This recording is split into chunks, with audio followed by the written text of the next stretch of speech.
this podcast is an international one, and I have my good friend Viktor over from Sweden. I'm glad I could do this first podcast with you. I'm still glad I met you as a friend when I was backpacking my way in India. I have it right here. All right. So that's the book in Sweden, by the way. So talking about international authors. So a little pat on my back that I could write the book because I could not complete a whole book in my life. Leave aside writing a whole book. Yes. So I have read the book. I have put some notes, and it's a very good book. I like a lot of points of it, but I also dislike a few points here and there. Like he said, I am more of the controlled substance user and not. I don't care if you actually use it or not, but I want you to have the best opportunity in your life. So if drugs is something for you, I want you to be able to control it with the information you have. And if drugs is actually not good for you, I want you to be able to quit it without having a big problem from it. So it's personal to personal, but for me, I have been able to use it without getting too much trouble in my life. The reason why a lot of people are using drugs is because they want to run away from reality, or they want to run away from the problems. That you have problems around your life, that you fix them first.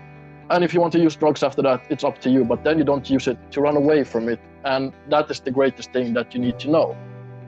A lot of drug use people have a lot of power in them, because I have seen a lot of ways that people actually go to get their fix.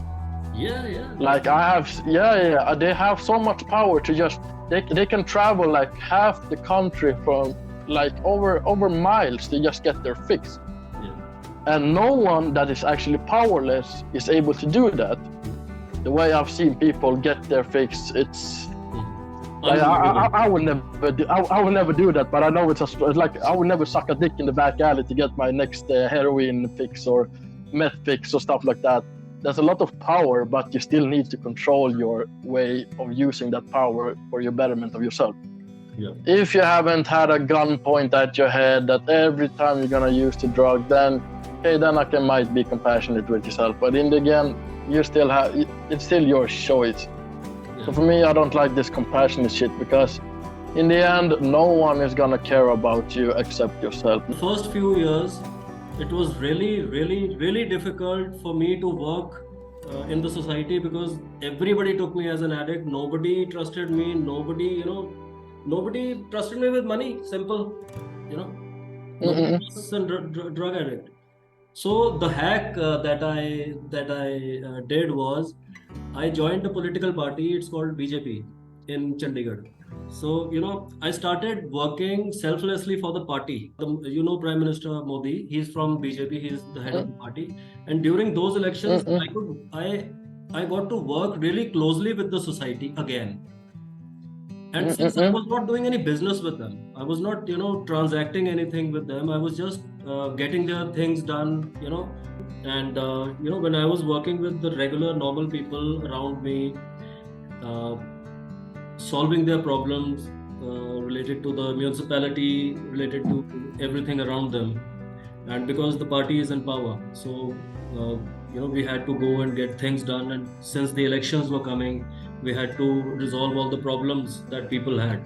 And since I was handling the IT cell, that is the information and technology cell, I was able to meet many leaders of the society, get to meet them, talk to them, tell them about my struggles.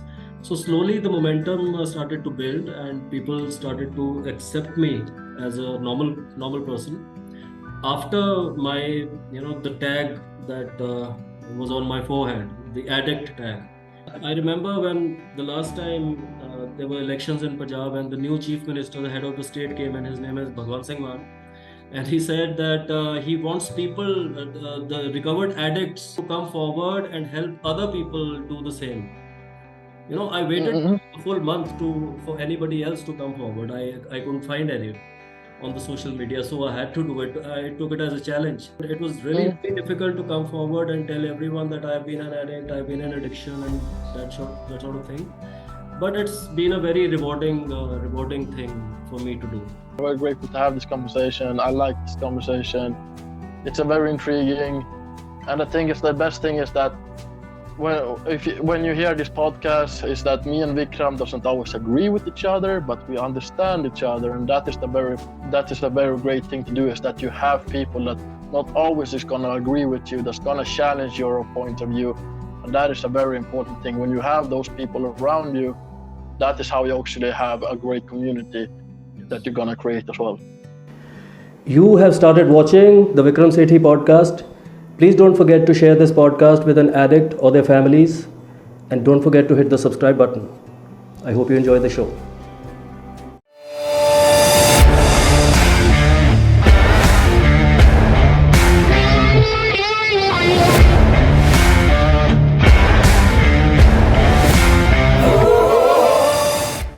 Hello, everyone, and welcome to Quit Drugs with Vikram Sethi, the podcast that I'm making after I've written a book on the same matter. It's called Quit Drugs Like Me.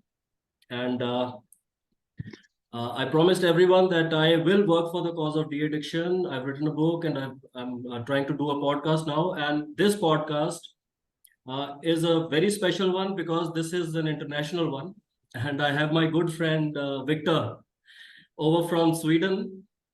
And Viktor is a very, very interesting personality. Viktor was hitchhiking and traveling in India when he met me. I was in Kolkata to help a friend of mine going through addiction.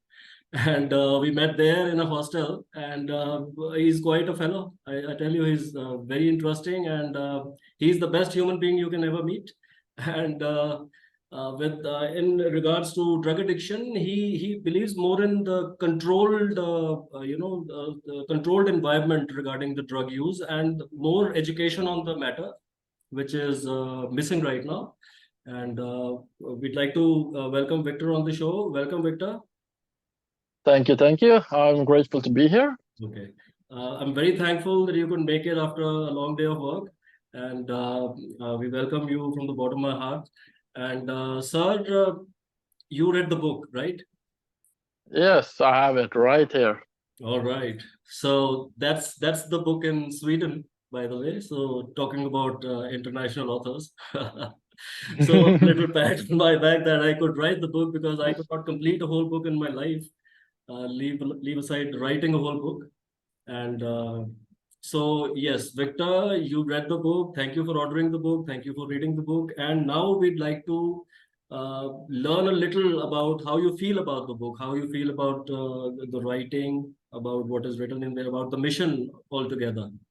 So I'll give the mic to you. Welcome, and let's do it. Yes, thank you so much.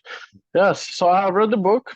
I have put some notes, and the first thing I really liked about this book, especially if someone has addiction, is that it's very easy to read. So it doesn't take a lot of energy to do it. You can read like 10 pages. It's very easy to digest. Right. And it's a lot of it's a very easy to digest, and I like how you written.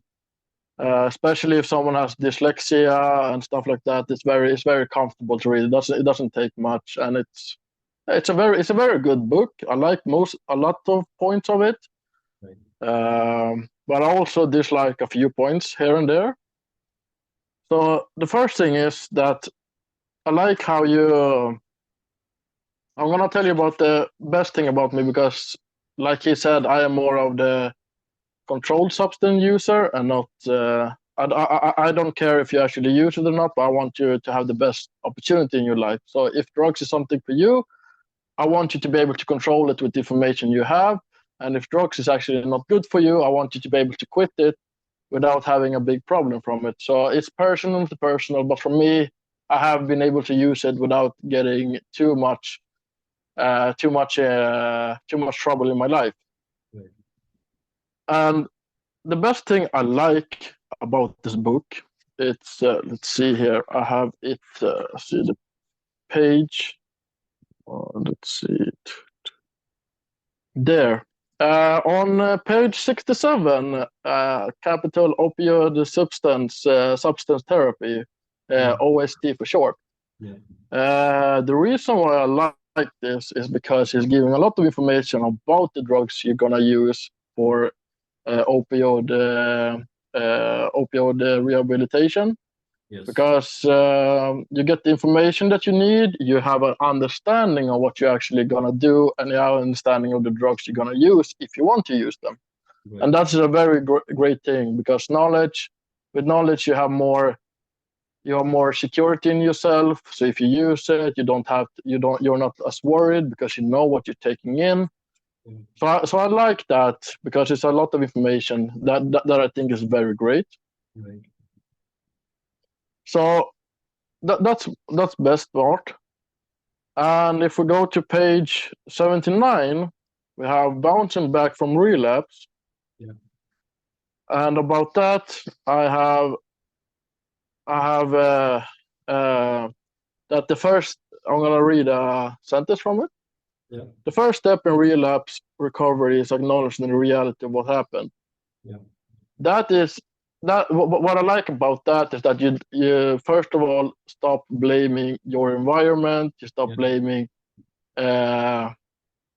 your weaknesses, you stop blaming that. You need to look from the whole picture. So the first thing you need to do is actually, and this is also thing he writes about, that is have a mindfulness, be able to meditate, be able to uh, see the whole picture, because the reason why a lot of people are using drugs is because they want to run away from reality, Yeah. or they want to run away from the problems. And that's you always have written in the book, especially I don't remember exactly which page it was in the beginning, but you told me about that you had the biggest problem is when your father died and you needed to take over the company, and you had a lot of struggle with that.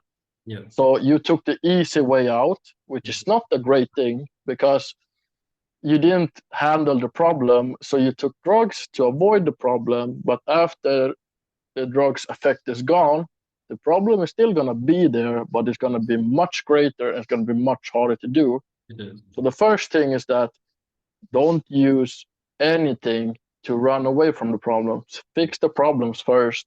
And and that is why I like just this. It's you acknowledge that you have problems around your life, that you fix them first. And if you want to use drugs after that, it's up to you. But then you don't use it to run away from it. And that is the greatest thing that you need to know. That's And exactly. that's the same thing. You don't, yeah. So it doesn't have to be about just that you're using drugs. You can run away from problems, that not having contact with your family because, oh shit, I have maybe fighting with them, or you're trying to run away. Like, don't do it to run away, because you will never, you can never run from your past. You can just hide it. You can hide from it for a little while, Yeah. but it's always going to catch up in the end. Yes. Yes. Yes. So that is a very great thing to do.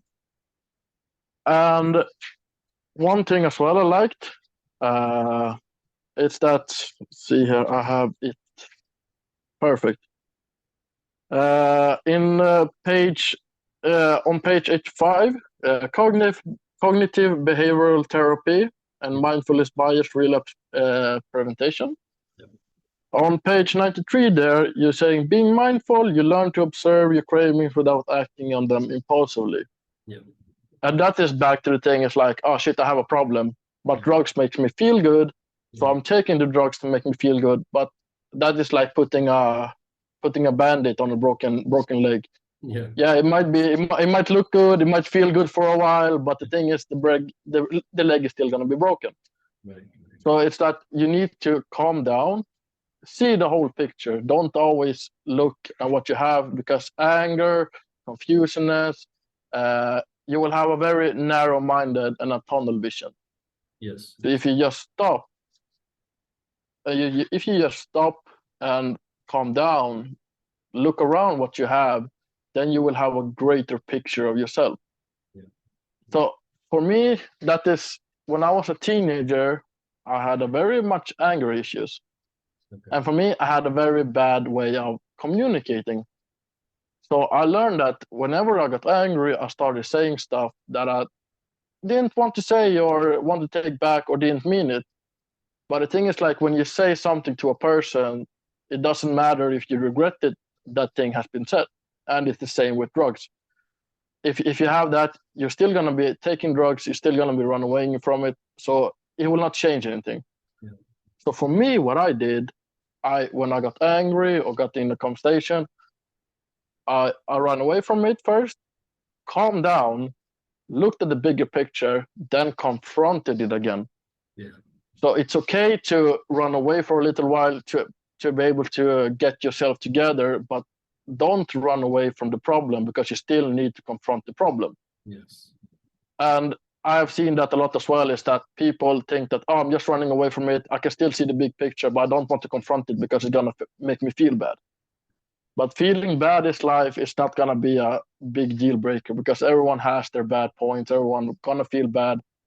But the more you actually confront it, the stronger you're going to get, the more confidence you're going to get. And then the later and later in life, I started to be able to calm down during the conversation. So I stopped running away from it. So I confronted the conversation at the point.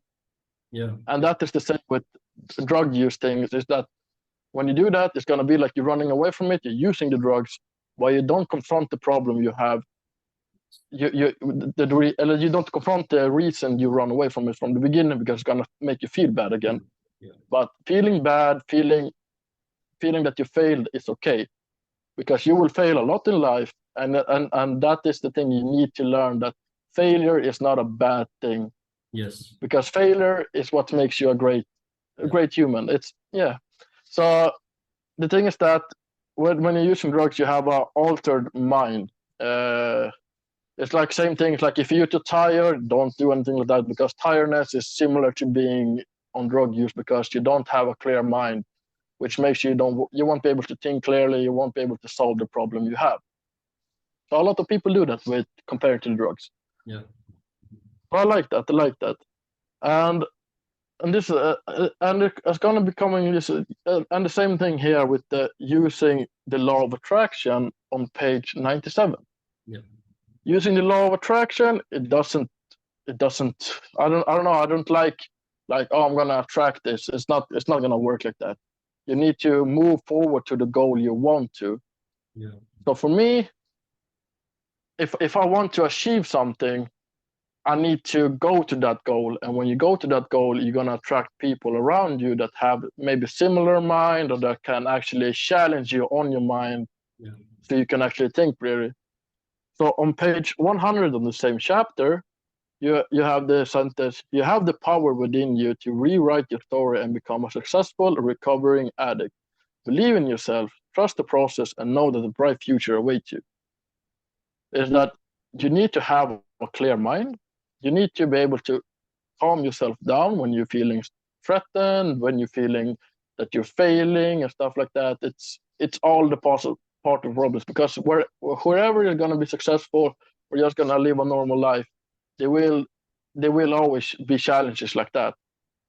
So if you learn to control yourself and be able to back down, calm down, see the bigger picture, then you can confront the problem with a brighter mind. You're right. So I like that, because you're telling them that they have power in them, they have control, because a lot of drug use people have a lot of power in them, because I have seen a lot of ways that people actually go to get their fix. Yeah. Like they have so much power to just they can travel like half the country from like over miles to just get their fix. Yeah. And no one that is actually powerless is able to do that. No. But the thing is, like, you're focusing your strength on something that's going to destroy you instead of focusing your strength that's going to be helping you. So you always have the power in you. You just need to learn how to redirect on something you actually want. Yeah. So it's a great thing that you have that you're pulling up that stuff.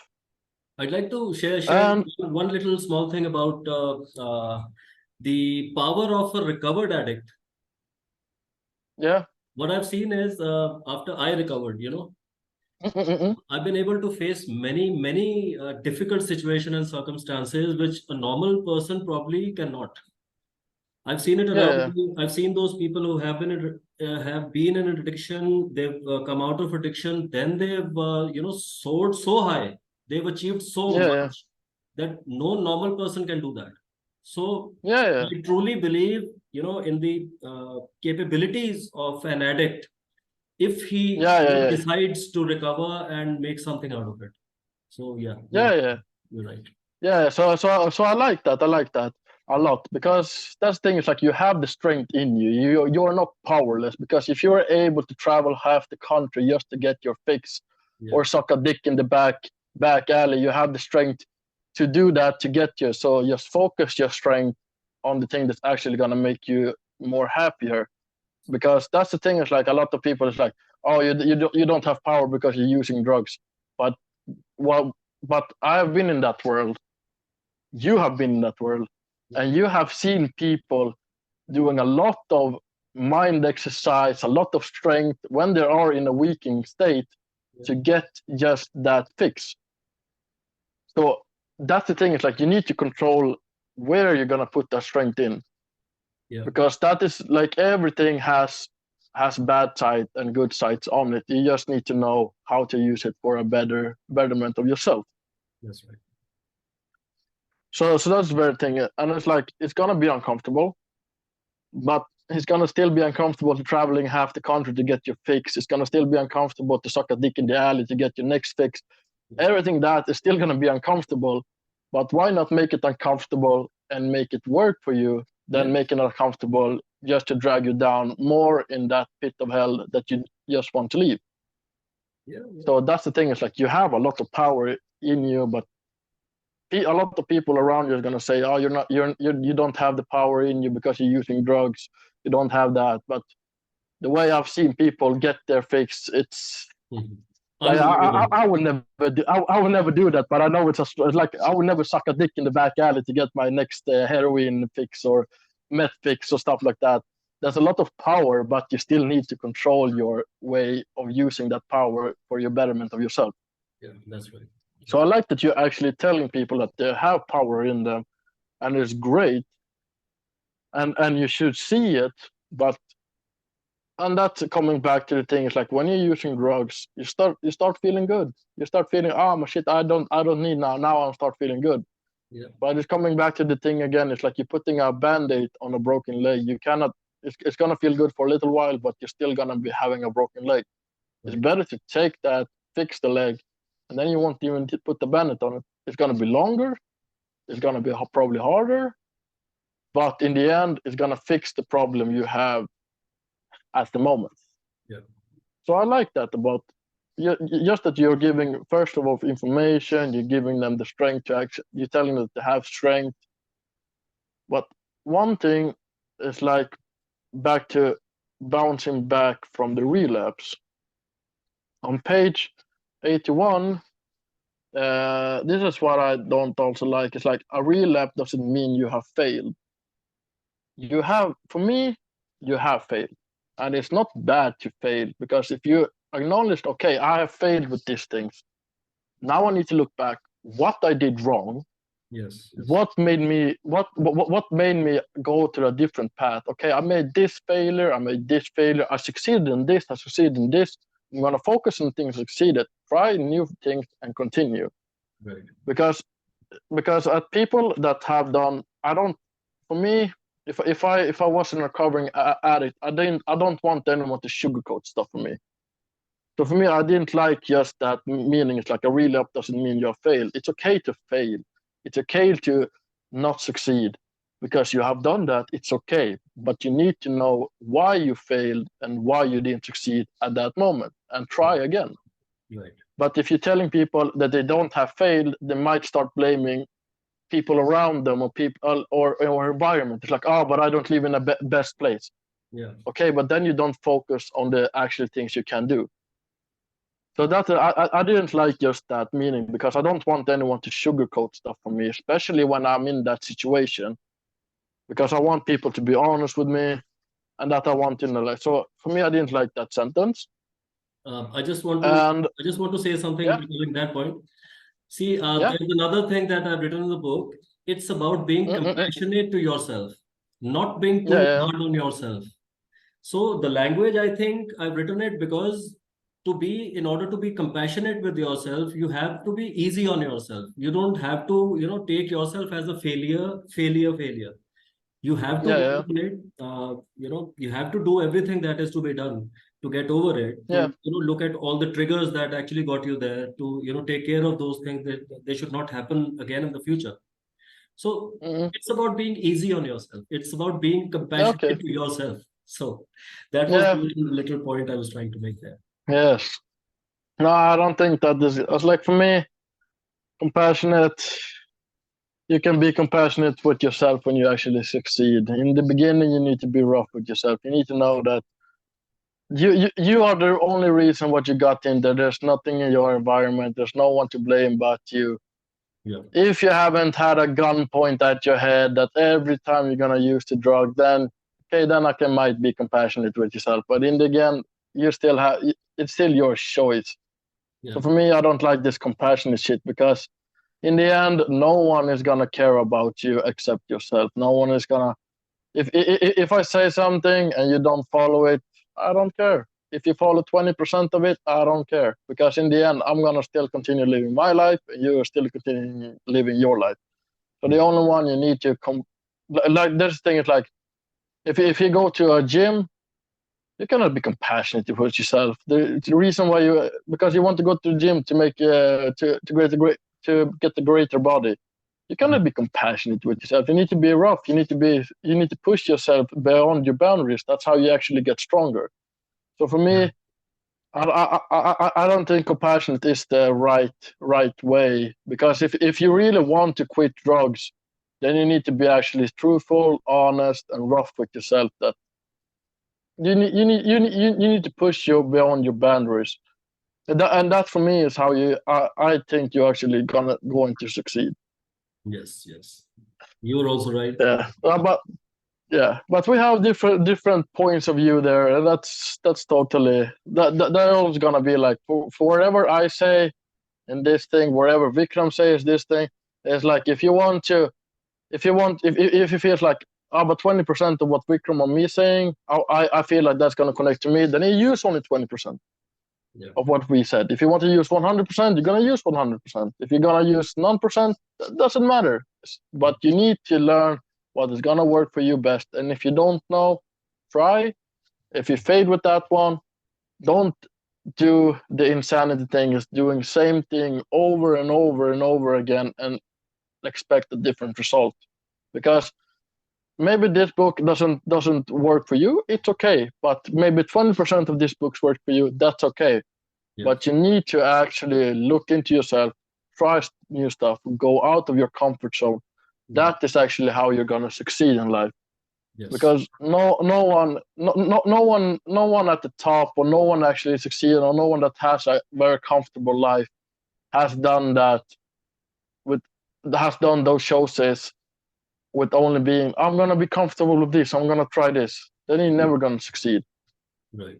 It's like when you were when you were a baby.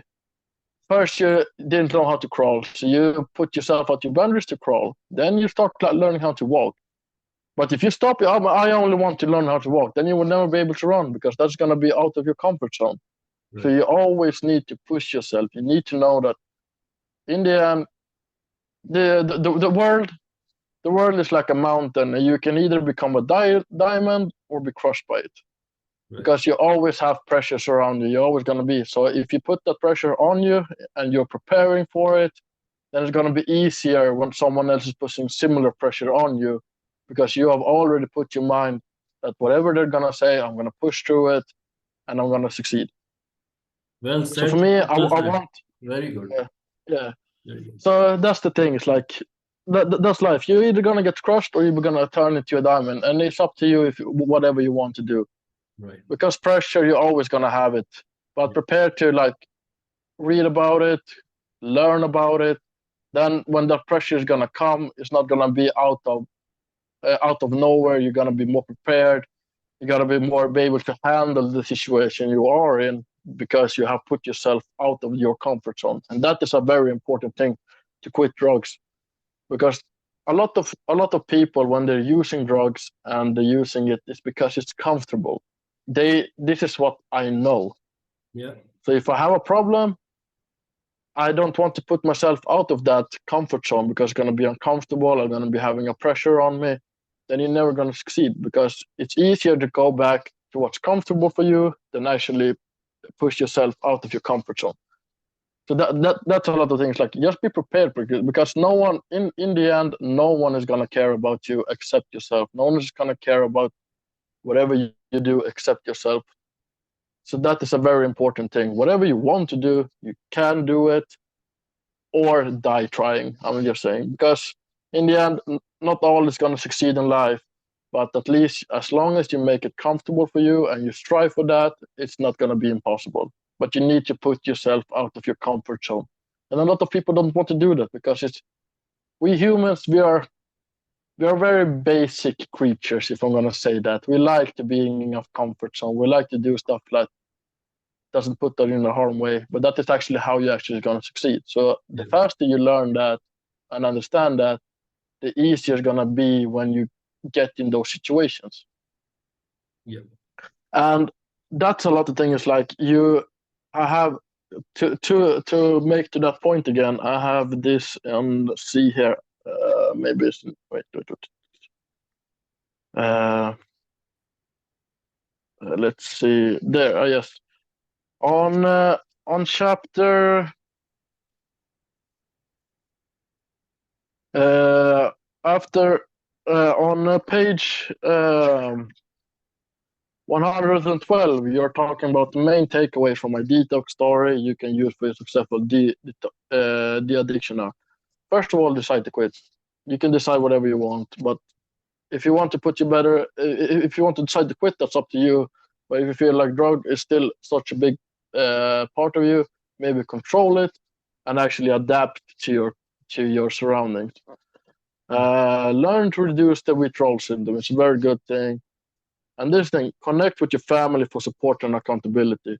It's not weak. You're in the weekend. You're in a weak period of your life. It's very good to get strength from other people, but don't always depend on them. But take inspiration from them. Yes. Because, like I said, whatever I say, yeah, precisely. And then it's like, whatever I say might not work for you. That's okay. And like I said earlier, whatever I say, 20% might work for you. That's okay. But always take inspiration from others and make it to your own diamond, because no one is going to be like you, but a lot of people are similar to you. Yes. And this thing is like joining a support group like Narcotic Anonymous. It's a very great thing, because you can be surrounded by people that want to do similar stuff by you, but it's also a dangerous thing if you only depend on them too much. Because if me and Vikram was in that group, and me and him support each other, and I fail, and he actually depends on me to succeed, then he also gonna fail. So that's the very thing. Like, find the strength in you, take inspiration from others, but don't always depend on them to 100%, because you need to do it on your own. You need to take your own path, because in the end, I'm gonna live my life. Vikram is gonna live his life, and everyone else around this podcast is gonna live their life. Right. No one is gonna be able to handle you. Sure. So that's the very thing. And one thing as well that's very, very, stop meeting old friends you were using it with. Yeah. Because then it's going back to the comfort thing. Okay, I'm going to go back to my friends. Okay, they're using it. Okay, I can stand against it a little bit, but then I'm going to be, then I want to be in the pack again. Yeah. Because we humans are very social creatures. It's a very torture. Like it's torture if you're all alone. Yeah. So if you're going back to your old friend group that are only using it, you want to be part of that group again, because otherwise you're going to feel left out. Yes. So it's easy to go back to that again. So you need to start putting yourself out there again. That's very. I think that is the most common cause for relapses in most of the cases. Yeah. Mostly precisely. People, when they've been sober for a while, they become complacent. They think that now nothing, we can handle it. We can go there. Maybe we can help our friends even quit. So that kind of thing. And never works. Yeah. No, it doesn't. Because, like I said, we are very social creatures. We want to be social. We don't want to be left out. So you need to Start creating your own friend group that have maybe similar goals or can actually challenge you on your goals. That's a very important thing. That don't always be surrounded also by yes men, because that's also gonna fuck you up, and it's not gonna be great for you either. Because if you don't get challenged on your views, then you're never gonna be improving as a person, and that also gonna be very uncomfortable for someone. So that's a very great thing. But one thing I really don't like, it's this book is gonna. I want the people to be able that wants to quit be able to quit, but I also want people that actually wants to use drugs but use it in a respectful manner, because there's a lot of successful people that do use drugs, but they're capable of controlling it. So it's not impossible for you to succeed even if you have it, but you need to know where to put your strengths on. So if I have friends that I have friends that that know people that using cocaine, but they have a very successful business, but they're using that to make themselves better in that business. So they're putting that strength they're putting that strength into succeeding in their businesses. But Right. a lot of people that might be using drugs or cocaine or stuff like that just to feel good, but they don't do anything with it. So when they need that drug again to work, they need to do in a bad way, like rob someone, sucking dick in the alley, getting diseases, being in the bad places just to get that fixed. But if you are able to use that thing to actually succeed in your life, it's not gonna be bad either. So that's a very thing. So And the moderation. thing is like Yeah. precisely. Yeah. Continue. Moderation. You said I sometimes feel that the people who can moderate, the mm, people who can moderate, they already have it in them. The people who are mm, moderating. See, uh, I'll tell you the maximum number of people I've seen who use drugs, who moderate drugs, and who can work, with no problems. They can work. They can do all their family responsibilities. They can do whatever they want to do, and still have moderate amount of drugs in their life. Have been those people who were heavily into drugs at some point of time, and now that uh, they collapsed at some point of time, and then they realized that how to make use of substances, rather than destroying your life with hectic use of them. So most of the people yeah, yeah, moderating have been into heavy drug use and have come back from the heavy drug use, maybe quit for a while, and then came back to moderate the substance. So yeah, that is what I've seen. That is what I've seen. yeah. There are some I people think like you also, who didn't have to mm, go into the deep end of the ocean to realize that it's too way too deep. But people see, I yeah, live in India. I live in Punjab, and I mm, I've, these are socio-economic circumstances around you that make you the kind of drug user you are.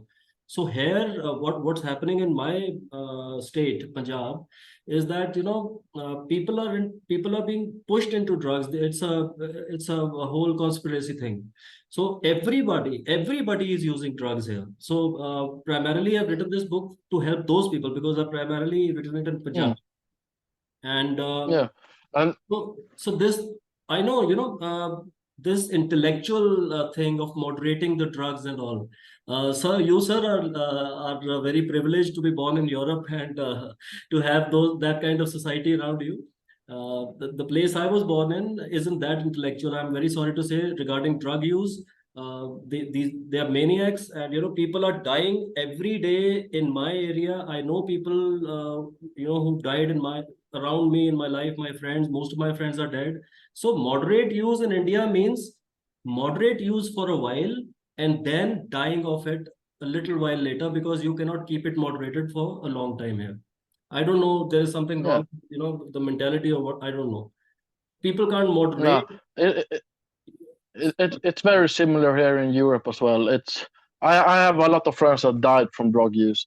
Yeah. I'm gonna tell you, I'm a very rare case, especially here, because I have not seen people actually using it moderately around the companies I've been around. Yeah. because they don't have the knowledge. Yeah. It's like with alcohol here. We in Swedish school we learn about alcohol, what you do if someone pukes, dehydration and stuff like that. But drugs is like, drugs is bad.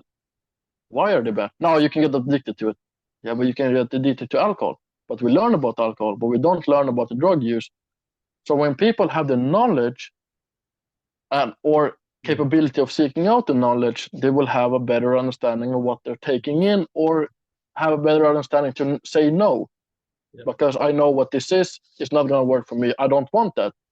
And that's the thing. It's like, for me, when I started using drugs, I was 21.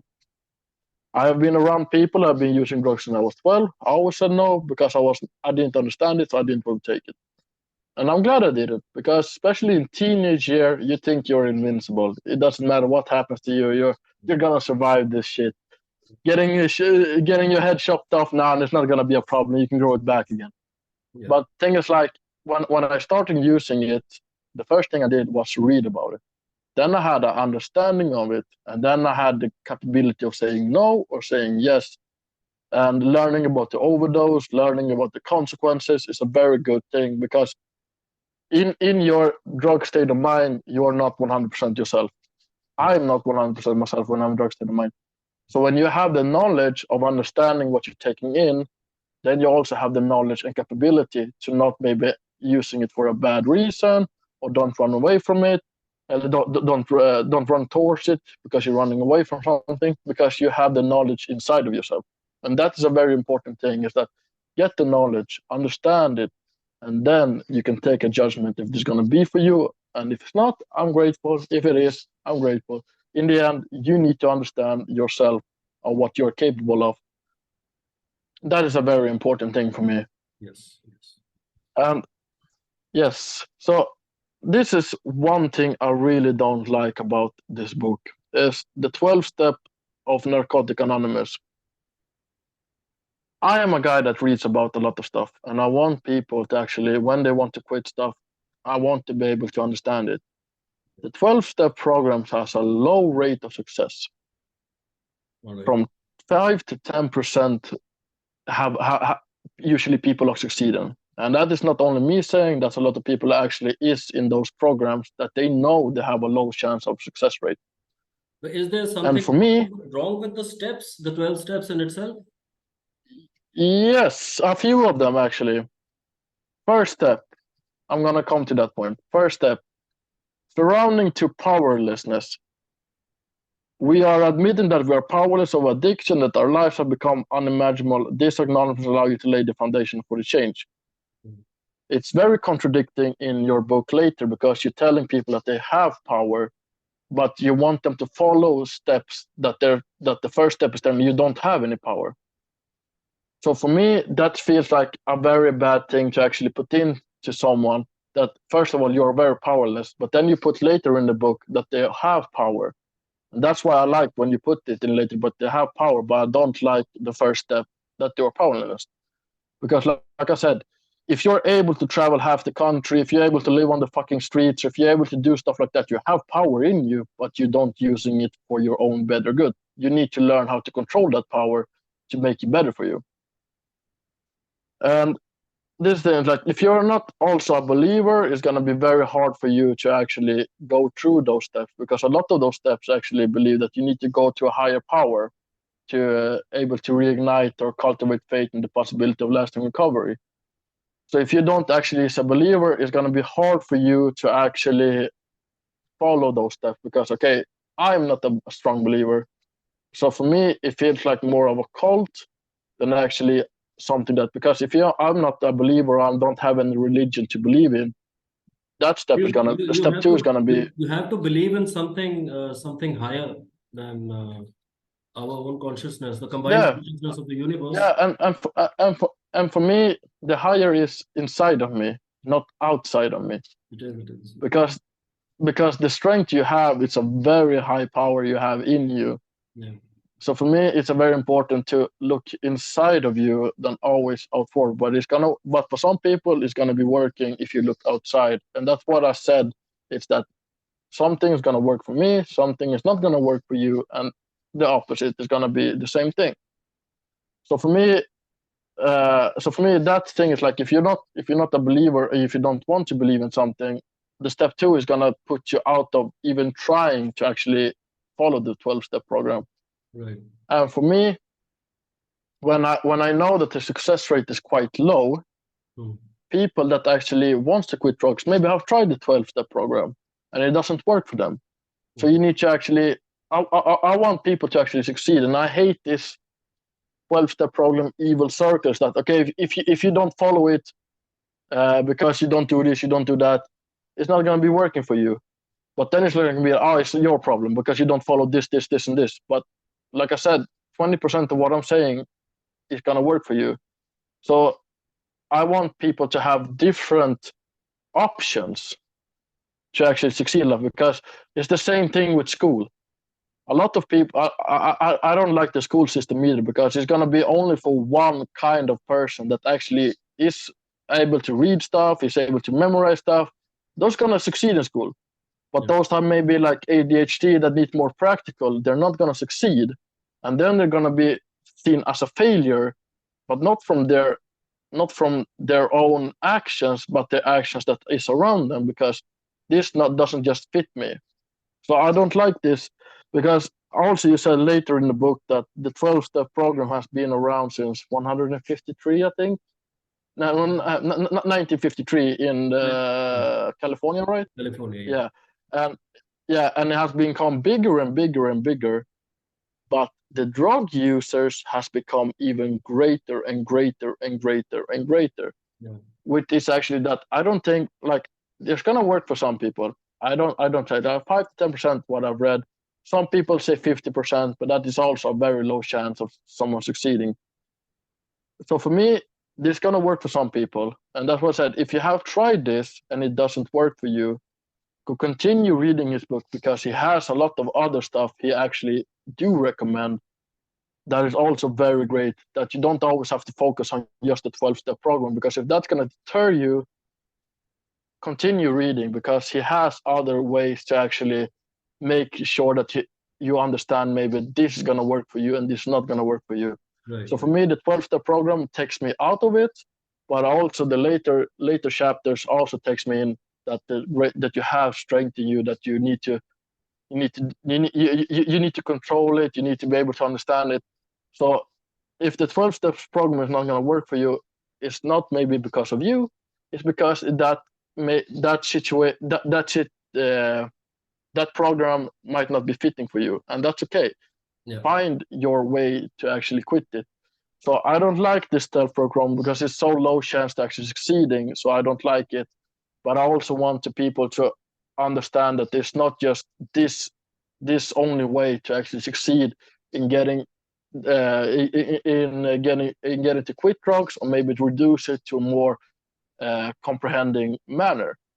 So for me, that is the thing that I don't like. But it's like I said, if it's gonna work for you, if you haven't tried it, try it. If it doesn't work for you, see what actually works, because everything on the 12-step program, everything on the 12-step program is good.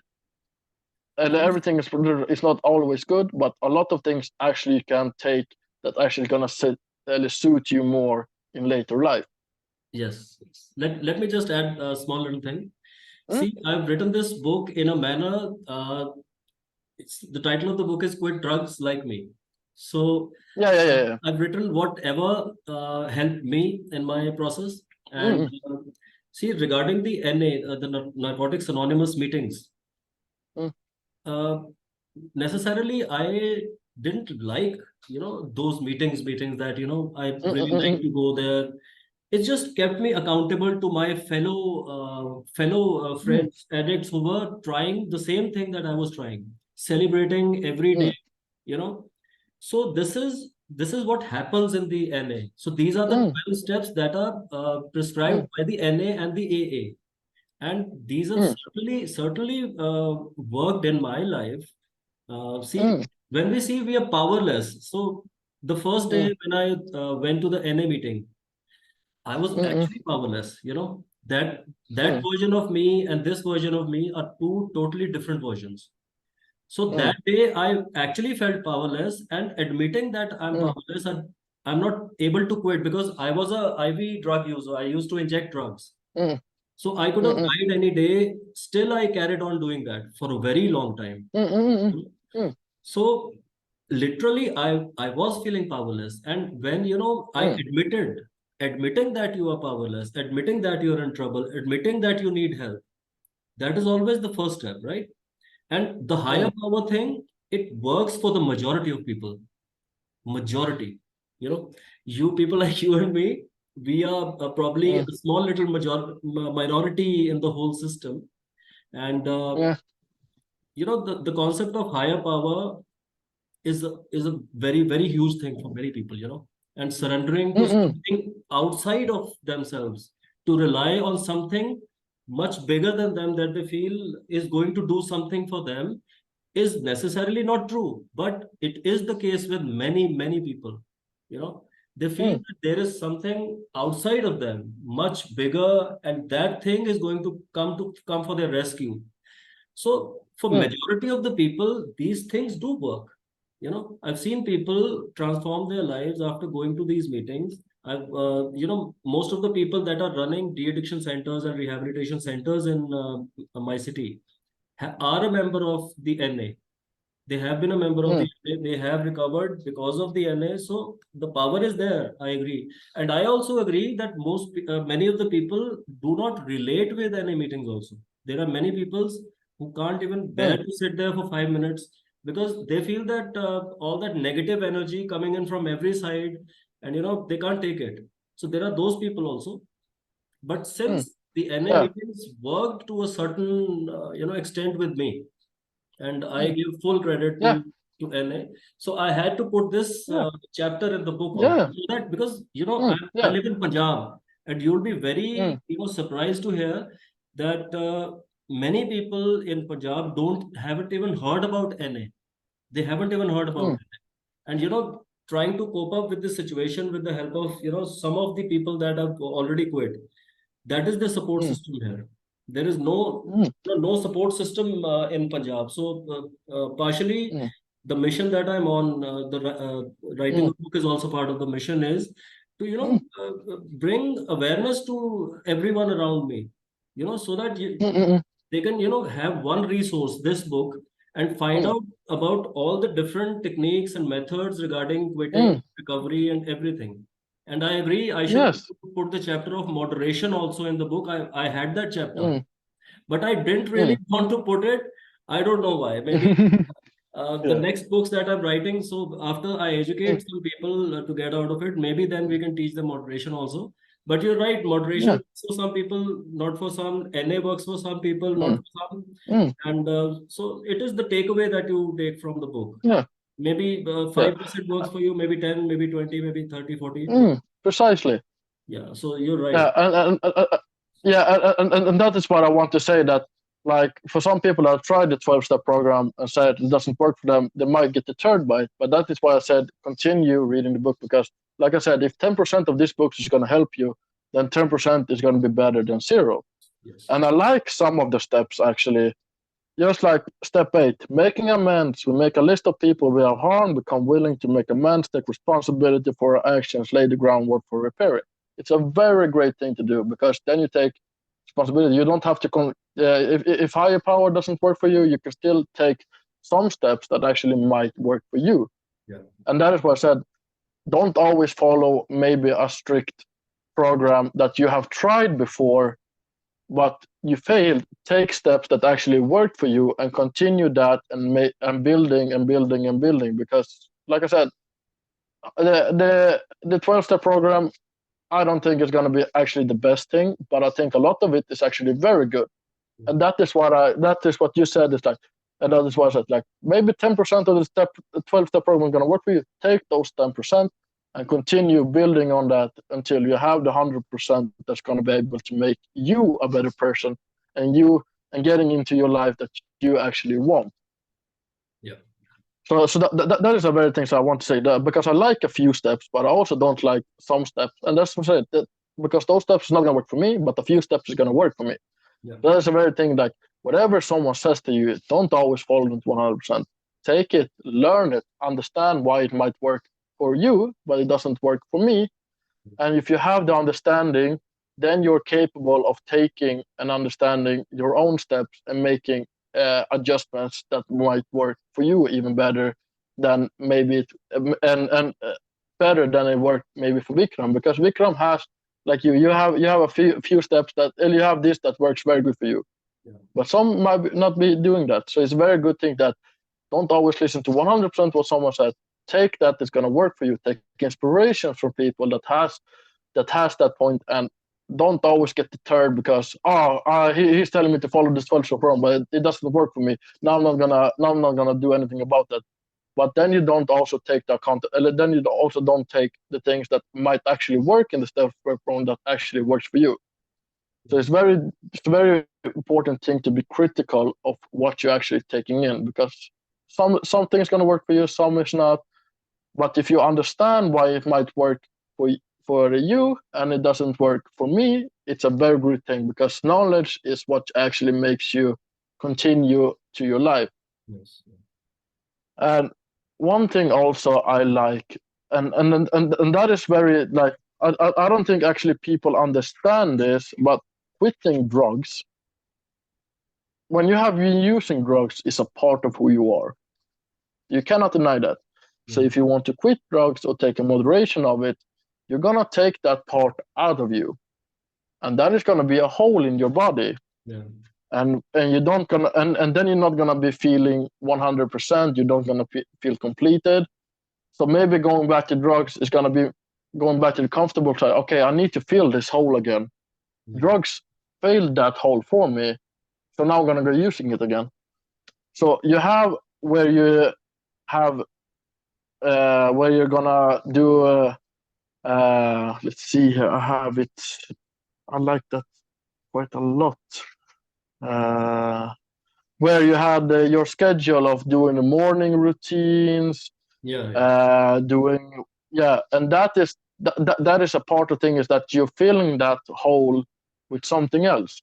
Yeah. Yeah. So you need to understand that drugs is a part of who you are at the moment. If you want to quit, you need to take that part, but then you're gonna feel empty for a little while, and that's why it's hard to quitting it, because you want to fill that hole again, and drugs kept you feeling that hole again. So you need to fill that hole with something else. Yeah. So that is a very important thing, is that fill that hole with something else and continue going that, because then that hole is going to be less and less and less empty, and then after a while you have replacing that hole of your part of yourself with something else, and then you're not going to be then it's not going to be as tempting to using drugs, because you already have something else that is inside of you that is not drugs. Right.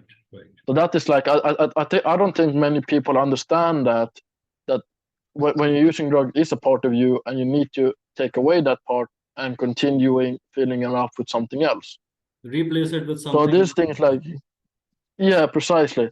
And this thing like on page 106, because spirituality worked for you, so you did. To strengthen my self-spirituality, I began visiting Gurdwara, a Sikh temple, and seeking strength to pursue my goals, which ride my bicycle there every day, wash utensils, clean the floor, serve the langa, listen to Gurbani, Sikh religious hymns. This practice gave me a sense of higher power helping me in my struggle.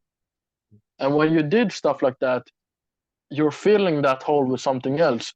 If higher power works for you, then continue doing that stuff, because after a while, like for you, Vikram, you have been successful because you have filled that part of yourself with something else that actually works better for you, that actually strengthens who you actually are as a person, which is a very important thing, is that you're gonna feel empty for a little while if you stop using drugs, and that is totally normal. But then focus on what you can actually fill that part of your life with something else. Yeah. So that is a very great thing. But I also want to ask you, like, you had a lot of different things you did after you were an actor for a little while. What made you start the addiction center that you have started right now? Oh, well, I don't have a de-addiction center. I have a de-addiction morcha. It's a front. It's Okay, like okay. it's like And the difference is? the difference is that I don't have a place to keep addicts for their de-addiction and stuff. Mm-mm, I work with the government, I work with the mm-mm, non-government organizations, and I work with counselors, doctors, and all the elements that put together the de-addiction thing. You know, so mm-mm, I kind of I started helping people because I knew if I mm-mm, help other people stay away from drugs, I will myself keep away from drugs. If I mm-mm, start mm-mm, helping other people, I'm helping myself also. So, mm, and another thing is that uh, in Punjab where I stay, there are not many de-addiction coaches or mentors or big brothers like me who are telling other people how to quit and how to rejoin the workforce and work towards a better future and that kind of stuff. So yeah, yeah. I had to do it because nobody else was doing it. And Okay. I remember when the last time there were elections in Punjab and the new chief minister, the head of the state, came, and his name is Bhagwan Singh Man, and he said that he wants people, the recovered addicts who've been in drugs and who come out of the drug successfully, to come forward and help other people do the same. I waited Mm-mm, a full month to for anybody else to come forward. I couldn't find any on the social media, so I had to do it. I took it as a challenge that if mm-mm, nobody else is doing it, so why not me? So I had to do it. It was really, mm, really difficult to come forward and tell everyone that I've been an addict, I've been in addiction, and that sort of thing. But it's been a very rewarding thing for me to do. mm-mm. Helping other people. So, Yeah, yeah. that's the main thing that I want to Mm, tell people, that if you're relapsing again and again, if you're going back to drugs again and again, if you can't find your way out of there, and moderation doesn't help you, other things don't help you, you should try helping other people. That truly helps. mm, I feel that you have to help someone get mm, out of misery. You're out of your misery yourself also. So that is what I believe in. mm. Yeah. So, because you have, like I said, Punjab is where you were grown up, right? Punjab, yes. Yeah. So after you stopped this with the addiction and starting like your own way of helping people, how long did it took for you to get back your reputation? How did people actually see you after you were quit using drugs? Because I think that is going to be a lot of problem with people when they're using drugs. They will still have the reputation of being the drug addict, being the bum, being the like. How did you manage to go through that and overcome that? Because I think that is also going to be a very hard point or a very hard step to actually, after you're quitting drugs, to get over that point as well, because you will have a lot of people trampling you down, still seeing you as the bomb, still seeing you as addicted guy, still seeing you as a failure. How did you actually overcome that after the hard struggle with the drugs you have, with the drugs you were using? So yeah, that was the most difficult part of my journey, because see, it's been above over 10 years that I quit drugs, and Mm-mm, the first few years it was really, really, really difficult for me to work in the society, because everybody took me as an addict. Nobody trusted me. Nobody trusted me with money. Simple, you know. Nobody mm-mm, trusts a drug addict. So the hack that I did was, I joined a political party. It's called BJP in Chandigarh. mm, Yeah. So that was part of the hack. So I started working selflessly for the party, and during that time, elections were the Prime Minister Modi. He's from BJP. He's the head of mm, the party, and during those elections, mm-mm, I got to work really closely with the society again. And since I mm-mm, was not doing any business with them, I was not, transacting anything with them. I was just getting their things done, and, when I was working with the regular, normal people around me, uh, solving their problems related to the municipality, related to everything around them. And because the party is in power, so we had to go and get things done. And since the elections were coming, we had to resolve all the problems that people had. And since I was handling the IT cell, that is the information and technology cell, and slowly I was going up the ranks.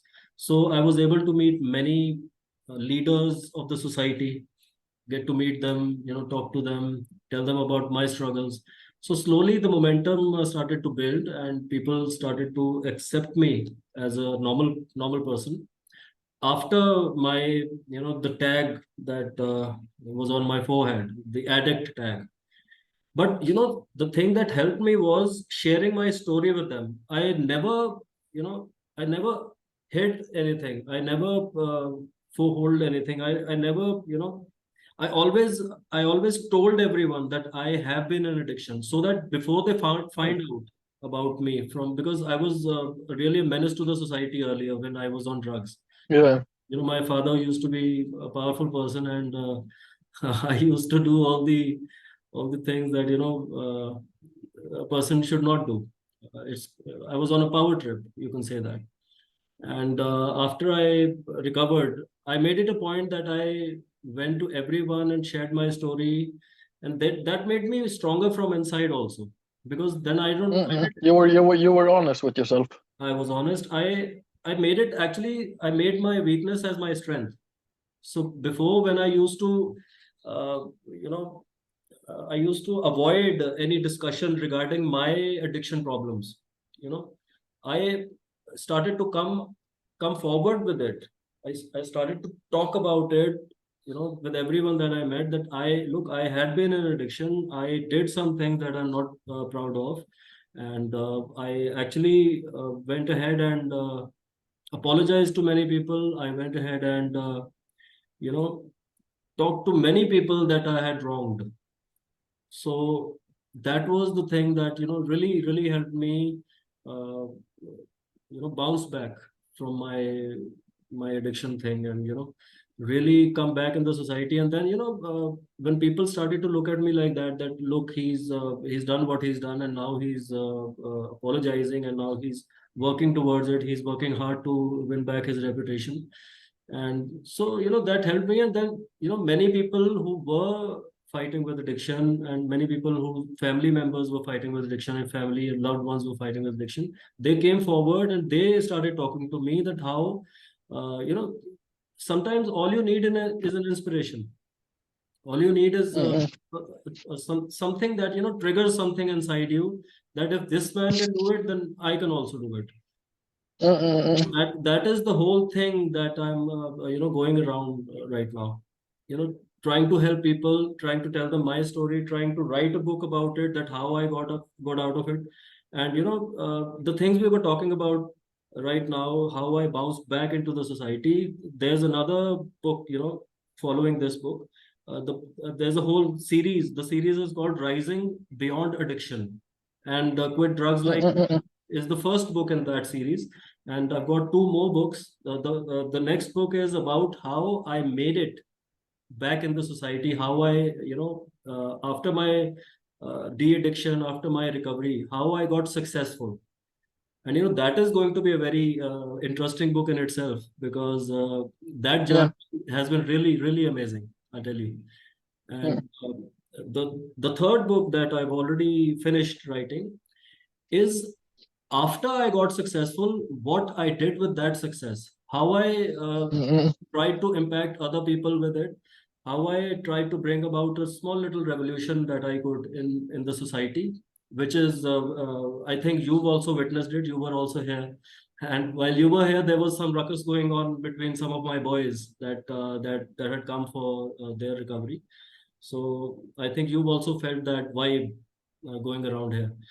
So, helping people, how I started helping people, how I made the whole system work for me and for many other people. So these are the two books that are following this book, and I really feel that you know I don't care how many people read the book. I don't care if I make money out of it. I don't care about any of it. All I care is if there is just one person who gets inspired by my story, who gets inspired by the books that I'm writing. That is what I want. Just even one single person, if one person benefits from all of it, that would be a huge, huge victory for me. And it's working out Mm, really well. I'm really happy. yeah. And there are more than 35 people uh, in my area that I've already helped in their recovery process. Because I Mhm. believe in occupational rehabilitation. I feel that once you take away addiction, once you take away drugs from someone's life, you got to give them something better. Something Mm, mm, that gets them the respect in the society, that gets them on their feet, that gets them the family that they have to have. It's all about winning your trust back in the society. It's all about having realistic goals, achieving those goals, and contributing back to the society. Being a successful person doesn't mean making money. It means helping people. You know something mm, you know something that can help somebody, you give it to them, let them help themselves, and that's it. So that is how I made my space back into the society again. And there are many, many, many more things. So I know you'll be the first person to buy that book also. Those books also. mm. We'll have another separate podcast about that journey also. Yeah, But yes, that's been a very, very amazing, fantastic journey that I've been on, and I feel that yeah, but that's great to hear. yeah. So it was difficult, but it was well worth it. Mm. So that's Yeah, so the thing is, like, if I understand you right, it's like a lot of people still want to put you in that position to be like, okay, you're still labeled as the monster or as the drug addict. yeah, That people still want to put you in that position, yeah. but you need to be more honest with yourself. Yes, Um, don't try to hide it because people will find out later. And in the end, you need to prove that you actually is not that. And it's like you said, it's gonna be the hardest part is that proving yourself, not only for you but for people around you. And that is a great thing to know is that that is probably going to be one of the hardest things you're going to do yeah, is that you need to just not only prove for other people but you need to prove for yourself that you actually have changed. yes, And that is what I said, like a lot of people are going to say stuff to you and a lot of people still going to have a judgment about you, but as long as you're honest with yourself, you know you have changed, you just need to prove it for everyone else. yes, And there's gonna be a hard part because people are still gonna try to punch you down in that square box that you were in before, yeah, that you're not the changed person. But as long as you believe in actually what you have done, after a while, after a few years, it's gonna change. People is gonna still see it, and you need to just stay strong and continuing on the road you actually want to go. yes, yes. It's about Yeah, being a better version of yourself, not for anybody else, for yourself. For yourself. It's yeah, about yeah, personal development. It's a journey of personal development. So yeah. one thing that actually also helped me was I got into life coaching. Uh, Mm-mm. it's uh, it's been very popular for some years now. I joined a coach named Arfin Khan. He's an international coach. He'd been working with Anthony Robbins, Tony Robbins. Everybody's heard about him. And so I joined the program, and I got first I helped myself transform into a better person. Then I started helping other people. So being a better person, being a better version of yourself, that is the thing. That is the gist of this technology. Being a better person. So Yes. if you be a better person, everybody will love you. That's it. Mm. That's it. You have Yeah. to be a better person. Yeah, well, that's great. That's great. Yeah, because I was wondering that because I know because I have a lot of friends actually overcome it, but fell into it again because no one actually like if you've been calling a monster long enough, you're still gonna continue being a monster if you actually start believing them. Right. And that is that is what I want to come back to again. Is like people will still have judgment about you. People still have maybe right judgment about you. But Yeah. as also said, also take inspiration from those people as well because they might say a lot of bad shit. They might say a lot of bad stuff that you may not agree with that you have actually changed. But they also will have critics, but maybe they are not good at pronouncing it because they still have that judgment about you. So always listen to them, take inspiration from them still because they still have that view on you, and continue going through what you know is actually going to work for you. It's the same thing with this 12-step program. Like I said, a few steps I actually like. It's gonna, if I was a drug addict, it's still gonna be working for me. But maybe the whole 12-step program is gonna work for you, and maybe not. It's not gonna work for you. But also things like be informed, learn, read. If you have failed, it's okay. You have failed. It's not gonna be a big problem. Take what you actually did right, continue from that, think about what you actually did wrong, what you actually failed, and continue get throwing those away and continue going on what you did right and continue doing new stuff again and again and again. Because the thing is, like, if the 12-step program didn't work for you, then don't continue in doing it and doing it and doing it, because that's gonna till push you down constantly, and you're still gonna see you as a failure because you're doing stuff that may not work for you. So Right. always listen to people around you, even if it sounds bad, and go away, calm down, maybe meditate, and get the full picture and understand why they're coming from. You don't have to agree with them, but understand why they think that, or why it's gonna work for them, but it's not gonna work for you. Because when you understand yourself, it's easier to understand people around you as well.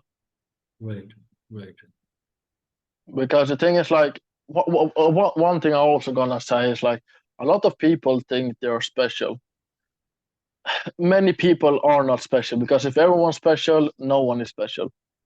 So remember that a lot of people around you have similar stuff. It's like if you have someone that passed away, like your father, I'm still gonna understand the pain because my grandfather maybe have passed away. So I still understand, similar to that someone close to me is passing away. So it's a lot of things like, don't, and also very thing is like, don't be a victim.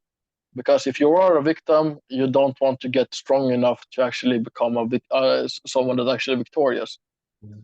So very, very important thing is that don't compare yourself to everyone around you. Understand it, and understand, because a lot we humans have very similar things and very similar life struggles and stuff like that, but not maybe the same. But we have very similar. It's like I said, you have your father passing away. I have my grandparents passing away. I still understand the pain of having someone close to me passing away. Still, same as you have someone close to you passing away, and that is, have that connection. See that, okay, we have someone, we can understand each other's pain. But I don't understand how it is to have a father passing away, and maybe you don't have an understanding of how a grandfather is passing away or something similar to that.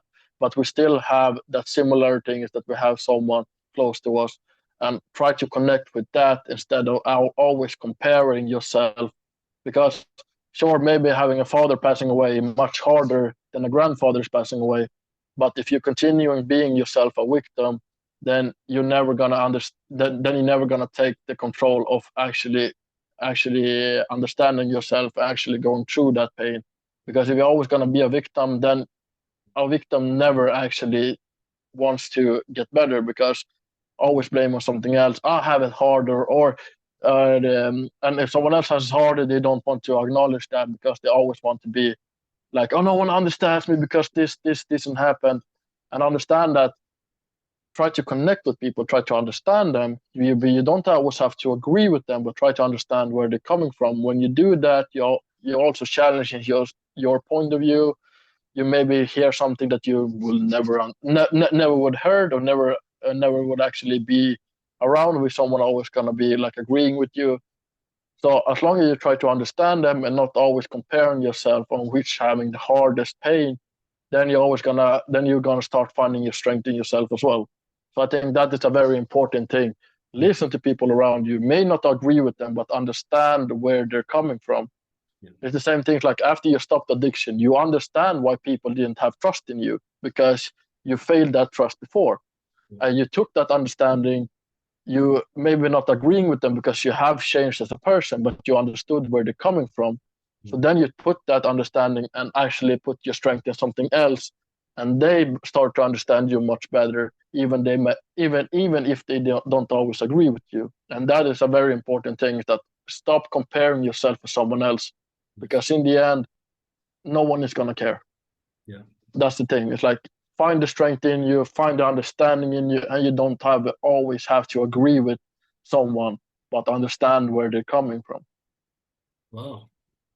Very good, sir. Very good. Yeah, Very good. yeah, You know what I think? yeah, I think you'll be a very good author, sir. And you have to write a yeah, book and you have to have a podcast because you're very good at it. You're very good at it. yeah, yeah. Thank Thank you. you, man. Thank you Thank you, for man. thank you for the kind words. Yeah. Yeah, yeah, yeah. Yes. No, no, but I've learned that and the thing is like always like whatever struggle you have, always go back to it. You don't have always don't be stuck in the past, but don't always try to ignore the past. Maybe sometimes go back to it, go through the hard times you actually had, the reason why you had hard times. Maybe those hard times wasn't your fault, but you maybe put yourself in those situations where someone took control of that. So always look under that, and it's gonna be hard. It's gonna be painful. But also one thing that is very important. It's like I heard a story that a father told his child, "Can you put?" He pointed at a very very small tree. He's like, "Can you put this out?" And the kid did it. The kid was around 8 years old, 8 to 10 years old. He put it. It was very easy. Then he put a little bit. Then he pointed at a little bit bigger tree, and then he said, "Can you pull that out?" Okay, the kid tried, and after a while, he actually succeeded. And then the father put on a big tree, like many meters tall. Yeah. And the kid looked at him. He was like, "How am I supposed to do that?" He tried and tried and tried and failed. Mm. And then the father said, "The longer you wait, the harder the roots are gonna go into your body." Yeah. So this thing is like, if you're doing it at 40, it's gonna be more struggling for you if you do it than you're doing it at 20. But the earlier you start, the easier it's gonna become later in life. But the later you start, it's gonna be more struggle, but you're still gonna succeed it. But remember that the roots they grow deeper and deeper and deeper in you the longer you wait. So start as fast as you can with the problems you have. Even if you start later, it's going to be harder, but you're still going to succeed if you continue doing that path. So that is a very important thing. Like the younger you start, it's going to be easier because the roots hasn't gone into you so much. But don't be dissuaded by it because it's very important to start as early as you can when you know that you're able to do it. And it's gonna be more struggle the later you wait, but after a while you will still succeed. So that is a very important thing. It's never too late for you to start, but remember, the later you start, the later you push it back, it's gonna be harder and harder to do it. So when you want to stop addiction or you want to more control it, start today. Even if you're 50, even if you're 60, even if you're 20, start today and continue from that. Don't focus on someone else. Don't compare yourself to someone else because in the end, comparing us to someone else is not going to be good. But take inspiration from someone else. That is a different thing. Right. Right. Well said, sir. Well said. Very well said. Yeah. Yes. So So, regarding this book, would you recommend this book to other people who might be watching? Would you want to say something, anything, sir? yes, I actually do recommend this book because, like I said, it's very easy to read. But like I said, everything in this book is not going to work for you. Yeah. Always have that in mind. This worked for you, Vikram, but might not work for anyone else. Yes. If 20% of this book is going to help you, then take those 20% and then continue and taking inspirations from other people, from other around you. And the thing is, like, mostly now people have the knowledge in their hands, the telephone. Yeah. Continue in taking inspiration from people and make your own way because in the end, sure, we are very similar people, but not everything is going to be as easy as it is for me as it is for you, and the opposite is true. So I do recommend this book because it's a very easy book to read. But if you don't agree with some points, that's okay. If you don't agree with anything, that's okay. But have an understanding of maybe how it works, and then you will start to understand yourself much better. Yeah. So it's a very important thing that you may not agree with 0% of the book, maybe 100% of this book, or 20%, 10%, 15, 90%. Take what you actually going to work for you. And if you fail with it, look back on what actually worked for you and take away that didn't actually work for you. and look back on it, learn from it, learn from your failure what you didn't, take away that you failed, take the strength and continue failing and continue looking back on what you have learned. Right. That is how you're actually going to become better and better and better, because like I said, with the roots, it's still going to have hard for you, but take it. You're going to fail a lot of times. That's normal. Take what you failed, look at why you failed it, look at what you make actually good, continue what you make actually good, and continue doing that. So I do recommend this book. It's a very easy to read. You have a lot of points that I actually like. You have information that I like. So I think it's a very good book for someone that actually wants to try a different path. And like I said, everything is in this book. It's 100% that not all of people is gonna agree with 100% this book. And it is okay. Continue reading it, because some points is gonna be connected to you. It's like, okay, this is more like me. I can take this, and that's the thing. Read, learn also about the drug you're using and stuff like that, because information when you have is going to be more calming to yourself after you have learned about it. So Yes. take what you can, continuing, failing, succeeding, because it's like a pregnant woman. Everyone is happy about that you got pregnant, but no one knows how many times you got fucked. Yeah. So So that is life. So you will get fucked a lot of times, but learn it. And if you know, well, the only time you were able really, really, really fail is when you stop doing it, when you stop continuing forward. Right. So that is the truth, and that is the reason why you need to continuing, because you're gonna fail. It's gonna be hard. It's gonna be uncomfortable, but continuing until you never stop, then you're actually never gonna fail. That's right. That's right. And I just want to add one more thing. Yeah. I would like to kind of appeal to everyone who's watching this, that if you are someone who has been in addiction, who has come out of addiction, I appeal to you to come in front of the society, tell everyone that how you did it, write books about it, do podcasts, I don't know, maybe share posts on your social media, but there is someone who is actually waiting for that inspiration to strike. Getting to know someone who's done it successfully, reading about their story, listening to them actually gives you a little spark in you sometimes, and that the Mm, spark that helps you want to be a better person. So I think coming out with your story and telling everyone about it, that is mm, the main thing. Writing a book, that's a technical thing, but the main thing behind the madness is just coming out with your story, just telling everyone, and it's an accomplishment that you feel inside you once you come out, and and if you are able to help someone with it, that's a great feeling, right? That's a great feeling. mm. So everybody should come Yeah, it with is. their stories like this. So that is Mm. what I want to say. Yeah. So I want to add also this is that when you put yourself out there as well, is you will have people that will disagree with you, Yes. and this is the thing. You don't always have to agree with everyone. Yeah. Don't focus on that. Focus on being truthful, because in the end, truthful is gonna win in the long run, but not in the short run. Yeah. But in the long run, the truthful is gonna win. Don't always try to feel like everyone's gonna agree with you, or you need to be accepted by everyone, because you're never gonna be that. It doesn't matter how successful you are in life, or how fucked up you are in life. No one is actually just going to be behind you 100%. And not that all people are not gonna be behind you 100%. You will still have people that don't agree with you after you have done this, after you not only proven for yourself but proven people around you.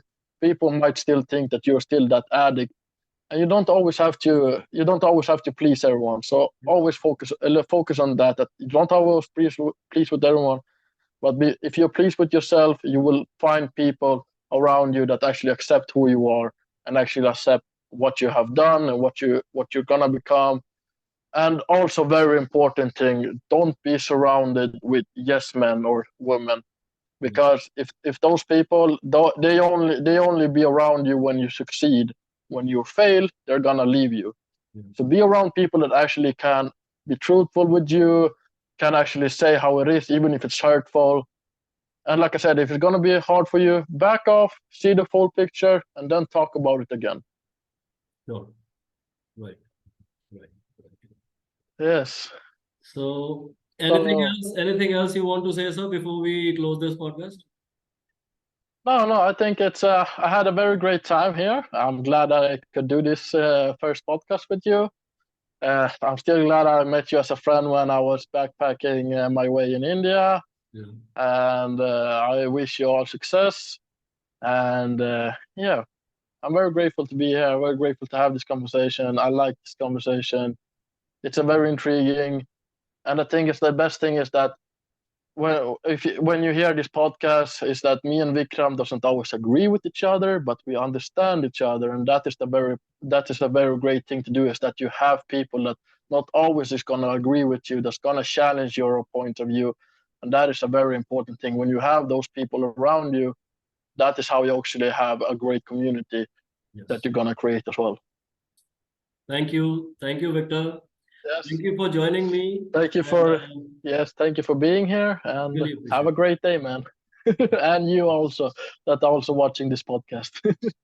So thank you everyone for joining us. And as you can see, Victor is a lovely human being, and you love him for it. And for the Victor's friend watching the show, I think I can also be liked if you like me. So you like me? That's a request. All right. All right. All right. Yes. So we'll finish the podcast. And thank you everyone. Thank you, Victor. Thank you for joining. Thank you. Yes. Have a great day, and you, everyone. Thank you so much. Bye. Thank you for watching the full episode. Don't forget to subscribe us for more episodes like this one. See you the next time. Bye.